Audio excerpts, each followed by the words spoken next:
নমস্কার বন্ধুরা, বন্দনা রান্নাঘরে আপনাদের স্বাগত জানাই। পাপিয়া ভাজা বড়ি দিয়ে বাটা মাছের ঝোলের রেসিপি দেখতে চেয়েছে, তাই আজ বড়ি দিয়ে বাটা মাছের ঝোলের রেসিপি করে আপনাদের দেখাবো। এখানে আমি নিয়েছি বাটা মাছ, বড়ি, আলু, বেগুন, পেঁয়াজ, কাঁচা লঙ্কা আর আদা রসুন বাটা। বড়িটা বিউলির ডাল মানে কলাইয়ের ডালের বড়ি। এবার কড়াইয়ে তেল দিয়ে দেবো। তেলটা গরম হলে বড়িগুলো ভেজে নেব। বড়িগুলো লাল করে ভাজা হয়ে গেছে, তুলে নেব। আর একটু তেল দেব, একটু হলুদ দেব, মাছটা নালে ছিটকাবে। তেলটা গরম হয়ে গেছে, এবার মাছগুলো ভেজে নেব। মাছগুলো এক পিঠ ভাজা হয়ে গেছে, এবার উল্টে দেব। মাছগুলো ভাজা হয়ে গেছে, এবার তুলে নেব। এইভাবেই সব মাছ ভেজে নেব। মাছ ভাজার তেলেই গোটা জিরে ফোড়ন দিয়ে দেব। ফোড়নটা ভাজা হয়ে গেছে, পেঁয়াজ কুচিটা দিয়ে দেব।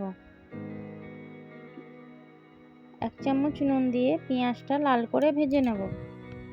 পেঁয়াজটা লাল করে ভাজা হয়ে গেছে, রসুন বাটাটা দিয়ে দেবো।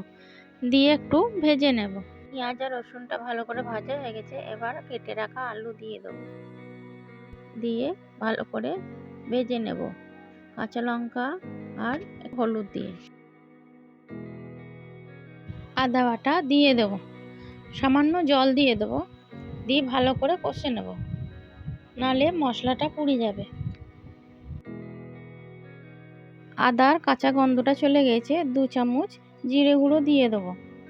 কেটে রাখা বেগুনটা দিয়ে ভালো করে নেড়ে চেড়ে জল দিয়ে ঢাকা দিয়ে দেব। এবার গ্যাসের আঁচটা কমিয়ে দেব।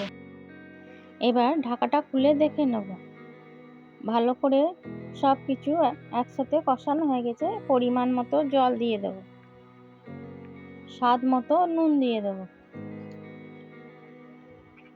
ঝোলটা একটু ফুটে এসেছে, এবার মাছগুলো দিয়ে দেব।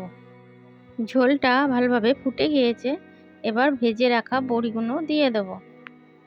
এখন ফোটাবার পর বড়ি আর আলুটা ভালো করে সেদ্ধ হয়ে গেছে, এবার নামিয়ে নেব। আমার এই রেসিপিটা যদি আপনাদের ভালো লেগে থাকে, লাইক, কমেন্ট, শেয়ার করে দেবেন।